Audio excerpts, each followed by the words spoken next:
É possível que um dos efeitos mais enigmáticos do universo esteja relacionado a algo chamado de dilatação do tempo. Para nós, o relógio sempre corre um segundo para o futuro, e é difícil imaginar algo que poderia simplesmente parar o tempo ou diminuir sua passagem.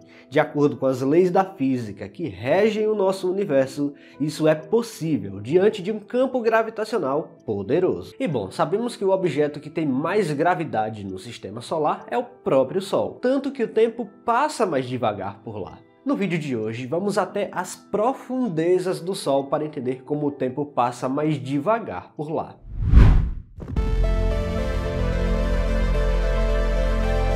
Se existe algo geral que vive desafiando os físicos, é a maneira como o universo realmente funciona. Vivemos imersos em um cosmos de 3 dimensões espaciais, largura, altura e profundidade, e uma dimensão temporal, formando um universo de 4 dimensões, das quais apenas 3 conseguimos perceber diretamente com os nossos sentidos. Tudo ao nosso redor está moldado por essas dimensões espaciais, mas é o tempo que dita o ritmo dos acontecimentos, arrastando tudo num constante rumo ao futuro. Do simples derretimento de um cubo de gelo até o calor que chega na Terra, absolutamente tudo está submetido à passagem implacável do tempo. Existe algo até poético nisso tudo, já que o nosso universo segue num único rumo, numa única direção no quesito temporal. Ou seja, seu destino é acabar simplesmente escuro e frio, dado pela entropia. Mas quando entramos no campo da gravidade, as coisas começam a funcionar de forma estranha. E o tempo passa absolutamente de forma diferente. O tempo simplesmente deixa de ser constante e pode acelerar ou desacelerar dependendo de onde você está.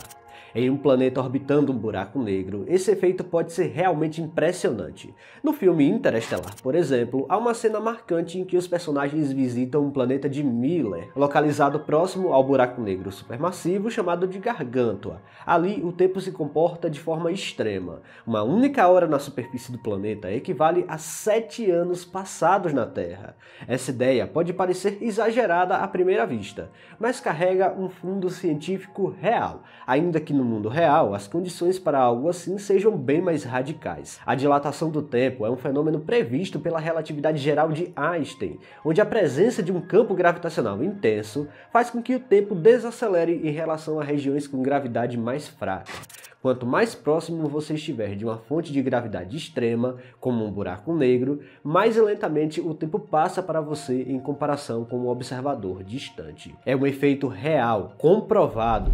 Contudo, para alcançar o grau de dilatação como mostrado no filme, onde uma hora equivale a 7 anos, o planeta teria que estar incrivelmente próximo do horizonte de eventos, a fronteira do buraco negro de onde nada escapa. O problema é que nessa região as forças de maré gravitacional seriam tão intensas que qualquer planeta ou ser humano seria esmagado e despedaçado. Mas num cenário real na natureza, sequer precisamos sair da Terra. A dilatação do tempo causada pela gravidade do nosso planeta é capaz de fazer o tempo dos seus pés passar de forma diferente com o tempo da sua cabeça ao longo da vida. Isso porque seus pés estão mais próximos do centro da Terra, que é a fonte gravitacional mais forte dentro do nosso alcance.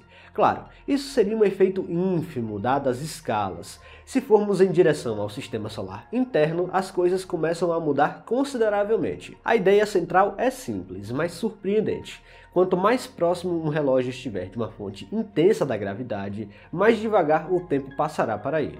À medida que o relógio se afasta dessa fonte gravitacional, o tempo acelera gradualmente. Esse fenômeno é previsto pela teoria da relatividade geral de Albert Einstein e já foi provado na prática utilizando satélites e relógios atômicos ultra precisos. Mas é lá no centro do Sol que as coisas começam a ficar realmente estranhas e o tempo desacelera consideravelmente. A pressão ali é tão absurda que cada segundo vivido por lá é ligeiramente mais longo do que em qualquer outro lugar fora dele. Embora essa diferença seja minúscula no dia a dia, na casa de microsegundos por segundo, ela se acumula ao longo de bilhões de anos, Fazendo as contas, os físicos estimam que o tempo no núcleo do Sol passa cerca de 2 microsegundos mais devagar por segundo do que no espaço profundo, longe de qualquer campo gravitacional significativo. Pode parecer insignificante, mas ao longo de 4,6 bilhões de anos, essa diferença se acumula até um valor surpreendente, aproximadamente 10 mil anos. Em outras palavras, o núcleo do Sol está quase 10 mil anos atrasado em relação ao tempo fora do seu campo gravitacional. Claro, isso está dentro da incerteza sobre a idade real do Sol, logo seria realmente irrelevante na escala do tempo cosmológica. De qualquer forma, ela existe e pode ser calculada. Isso tudo é física real, mensurável e presente em experimentos aqui na Terra. Satélites que orbitam nosso planeta, por exemplo, precisam de correções relativísticas para que seus relógios funcionem corretamente, pois o tempo passa de forma diferente em órbita em comparação com o Sol. Se isso acontece com a fraca gravidade da Terra, imagine então com o Sol, que é 333 mil vezes mais massivo.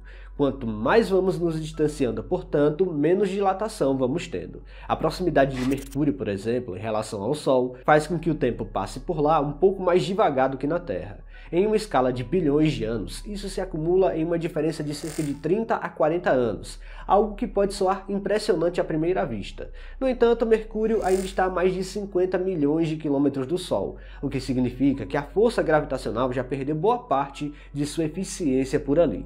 Na superfície do Sol, a gravidade ainda é intensa. Estima-se que um relógio posicionado na superfície solar marcaria o tempo 6 segundos mais devagar por ano em comparação a um relógio distante no espaço profundo. E ao longo de 4,5 bilhões de anos da idade aproximada do Sistema Solar, essa pequena diferença acumulada renderia uma defasagem de cerca de 850 anos entre a superfície do Sol e o tempo corrido no espaço profundo. Mesmo assim, esse atraso de 850 anos ainda é um leve arranhão no tempo em que o nosso sistema existe. Curiosamente, essa relatividade do tempo não acontece só entre planetas ou estrelas. Já foi calculado que ao longo de 4,5 bilhões de anos, o topo do Monte Everest seria aproximadamente 39 horas mais jovem do que o nível do mar. Isso é uma das coisas mais estranhas e fascinantes do universo. O tempo não é absoluto. Ele pode simplesmente desacelerar dependendo da gravidade, da velocidade e até mesmo da altura em relação ao solo. A realidade, afinal, é moldada por leis da física que desafiam nossa intuição, e o tempo é uma delas. Logo, da próxima vez que você estiver no topo de um prédio ou no topo de uma montanha, saiba que você está brincando de viajar no tempo. Claro, em uma escala muito pequena, mas essa viagem, digamos assim, ela existe. Pessoal, se vocês gostaram deste vídeo, não se esqueçam de deixar o like aqui, que é muito importante. E se você não está inscrito aqui no canal ainda, convido você a apertar o botão inscrever-se aí embaixo. Até a próxima!